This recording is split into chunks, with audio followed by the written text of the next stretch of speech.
আসসালামু আলাইকুম, কেমন আছেন সবাই? আবার আপনাদের মাঝে ভিডিও নিয়ে আসতে আমি একটা কেকের রেসিপি আর কি বিকেলের নাস্তা আমাদের করব, তো সেজন্য কেক তৈরি করছি। তো সেই কেক নিয়ে আপনাদের সামনে হাজির হয়েছি। তো আজ সারাদিনের কোনো কাজ নেই, শুধু বিকেলের নাস্তাটা নিয়ে আপনাদের সাথে কথা বলবো। আমি কেক বানাবো। 3টা ডিম নিয়েছি। 3টা ডিম দিয়ে বানাবো। 3টা ডিমের সাদা অংশ রেখে কুসুমটা উঠিয়ে আলাদা করে নিয়ে সাদা অংশটা ফেঁকাই নিব আর কি। তো সেখানে দেখা যায় যে হ্যান্ড ব্লেন্ডার বা যে কোনো জিনিস দামি দামি ভালো ভালো প্রোডাক্ট সবসময় সবার থাকে না, বা সব সময়ই যে সব কিছু লাগে তাও না। তবে কাজের আরাম বা দ্রুত গতিতে করা যায় সেজন্য জিনিসপত্রের প্রয়োজনও বটে। তবে যখন থাকবে না তখন আমাদের যে কাজটা করতে হয়, তখন ঘরের মধ্যে যা থাকে আমাদের হাতের পাশে সেগুলো দিয়েই চেষ্টা করতে হয়। তো যাই হোক, এই ফেকানোটা চামচ দিয়ে বা হ্যান্ড উইশ যেটা দিয়ে করি আর কি করা যায়। তো আমি সবই নিয়ে বসছি যেটা দিয়ে করতে পারি আর কি। তো আমি সাদা অংশটা একটু ভালো করে মিশাই নিচ্ছি, চিনি আর ডিমের সাদা অংশটা। তো হ্যান্ড ব্লেন্ডার হলে পরে সেটা অনেক সুন্দর হতো, কারণ ক্রিমের মতো হয়ে আসতো, তো সেটাতে কেকটা অনেক ভালো হতো। তো আমার ব্লেন্ডারটা নষ্ট হয়ে গেছে, যার কারণে আমি সেটা ইউজ করতে পারছি না। তো এখন যা আছে সেটা নিয়েই কাজ করছি। তো এখন আমার ওটা মাখা হয়ে গেছে। তো কুসুমের অংশটুকু নিয়ে মিশিয়ে নেব সুন্দর করে। যত মাখাবো তত কেকটা অনেক সুন্দর হবে, এবং মাখানোর শেষে বেটারটা একটু রেস্টে রাখলে সেটা আরও অনেক সুন্দর হয়। আর যে কোনো কাজ হলো আমাদের যত্ন, রান্না বলেন, হাতের কাজ বলেন, বা যে কোনো জিনিস যত্নে যত করবেন তত অনেক সুন্দর হবে। যত্ন এবং সময় দিয়ে। তো আমি অনেক সুন্দর করে মাখায় নিচ্ছি। তো এখানে আমি ময়দা দিব 3 কাপ, এরকম আমার চায়ের কাপের আমি এই কাপটাই মেজারমেন্ট কাপ হিসেবে নিয়েছি। তো কেকের যখন জিনিস দেব তখন যে জিনিসটা দিয়ে দেবো সেই জিনিসটার মাপেই সব দিলেই হয়ে যাবে। তো সেটা যে কোনো জিনিসই হইতে পারে। তো আমি কাপ দিয়ে ময়দা নিচ্ছি। এই কাপ দিয়েই আমি চিনি নিয়েছি। তো মিষ্টিটা যার যেরকম ভালো লাগে, তো আমি 3 কাপ ময়দার সাথে 3 কাপ চিনি দেইনি, একটু কম দিয়েছি আর কি, 2.5 কাপের মতো দিয়েছি। তো এখানে আমি গুঁড়া দুধ নিয়েছি 10 টাকা প্যাকেট, এটা 2 প্যাকেট আর কি, হাফ কাপ হয়েছে। তো এটাই নিয়েছি। তো লিকুইড দুধ আমার কাছে আপাতত নেই, যার কারণে আমি সেটা দিতে পারছি না। তবে লিকুইড দুধটা দিলে আমার মনে হয় কেকটা অনেক সুন্দর হয়। তো যাই হোক, আমার বেটার তৈরি করতে যদি শক্ত হয়, শক্ত হলে তো কেকটা ভালো তো মোটেই হবে না। তো আমি তখন একটু পানি ইউজ করব। তো স্বাদ মতো একটু লবণ দিয়েছি, একটু লবণ না দিলেই নয়।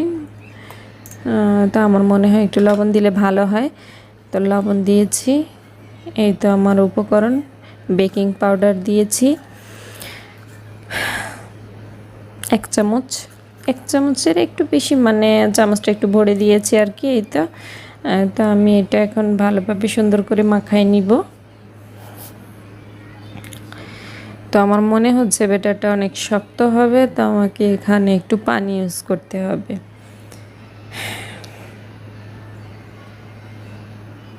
যত মাখানো যাবে এটা তত ভালো হবে। আর মাখানোর পরে এই আটার যে কোনো জিনিস মাখানোর পরে একটু রেস্টে দিলে আটাটা বসবে ভালো, তখন জিনিসটা যে কোনো জিনিস সুন্দর হবে।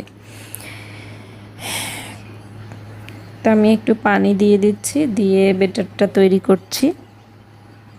যেহেতু আমার গুঁড়া দুধ আছে, পানি দিলে সমস্যা হবে না। তো আমার ব্যাটারটা দেখেন এরকম হবে আর কি, একদম পারফেক্ট।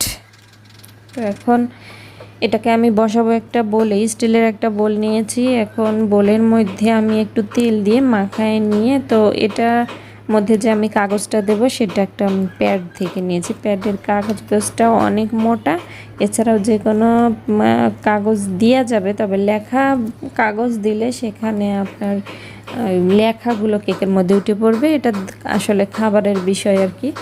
তো যাই হোক, আমি প্যাডের সাদা পৃষ্ঠা নিয়েছি, এটা নিয়ে আমি এই বোলের মাপ নিয়ে কেটে নিচ্ছি। সাইডে দেব, মানে চারপাশে দিব আর মাঝখানে দিব। মাঝখানেরটা গোল করে আর সাইডেরগুলো লম্বা করে কেটে নিয়েছি। কেটে আমি এটা বসাই দিব।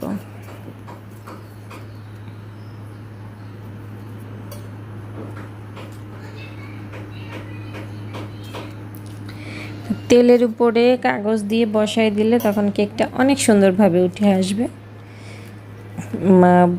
কেকটাও সুন্দর হবে, আর যে পাত্রে দিব সে পাত্রটাও নষ্ট হবে না। তো সব মিলে এটা ভালো আর কি, এটাই হলো মেইন উদ্দেশ্য। তো আমি কেকের বেটারটা ঢেলে দিলাম আর কি, এটাতে ঢেলে চামচ দিয়ে একটু নেড়ে দিয়ে দেখবো এর মধ্যে কোনো বাবেল আছে কি না।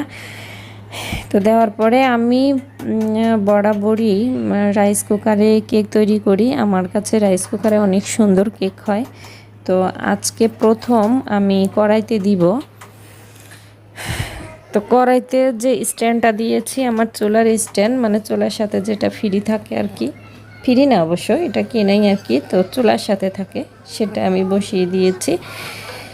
তো কেকের উপরে যে আমি চকবারটা দিব, আমি সেজন্য কোকো পাউডার নিয়েছি, গুঁড়া দুধ দিয়েছি, সেখানে চিনি দিয়েছি, দিয়ে আমি একটু পানি দিয়ে এটা নাড়বো।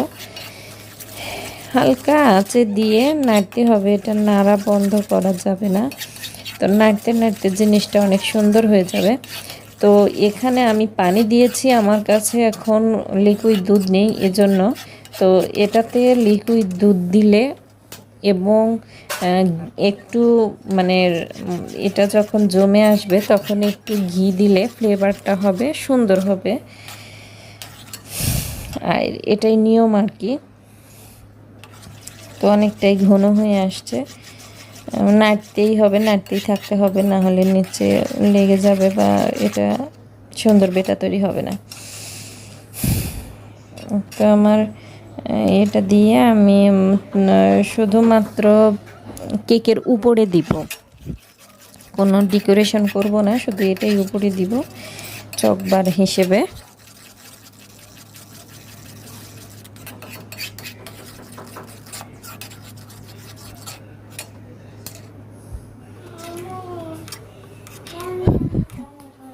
হয়ে গেছে এটা আমার বানানো, তো আমি কেকের উপরে দিয়ে দিলাম।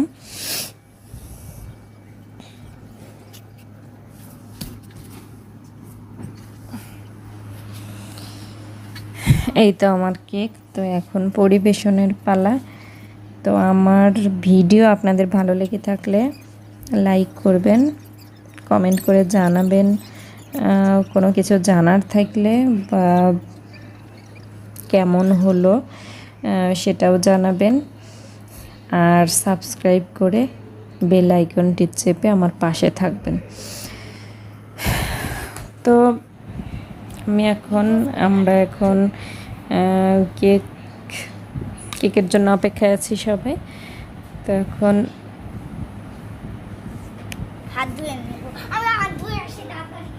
কেকটা কেটে খাবো, ছেলেমেয়েরা বসে আছে, কখন দিব খাবে।